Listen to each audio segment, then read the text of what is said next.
یک قاشق چایخوری فلفل. یک قاشق نه بله. یک قاشق کجا زره؟ چی قیم بکنیم؟ بیشی میتون ماسیبورانی بادمجان چو کنیم؟ خوشمزه شد. خوشمزه. مواد لازم چیه؟ مواد لازم مرغ بی‌نفس، بادمجان، ماست محلی که از این محل گرفتیم. بله. سیر تازه آسیاب شده بله. نمک و فلفل هم که نه. سبزیجات هم. سبزیجات چه؟ معطر. نعنا خشک.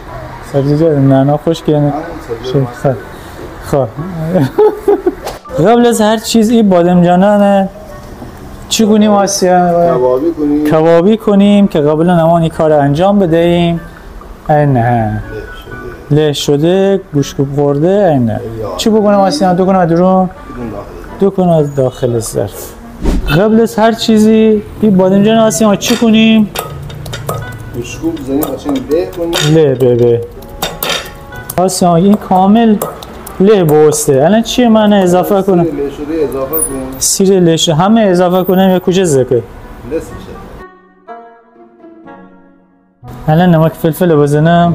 آسیا خودت بزن ببینم چه وزنیه به اندازه لازم. نم بکوده نمک بیرون نه. کافی آسیا نمک.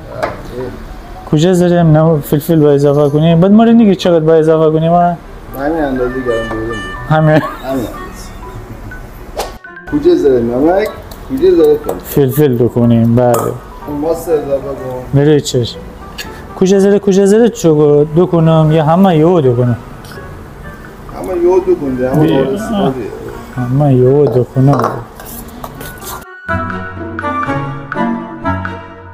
خب آسیا آخرش چیه ما اضافه کنم؟ در آخرم نعنا خشک اضافه کنیم. نعنا خشکه؟ بله. چشم.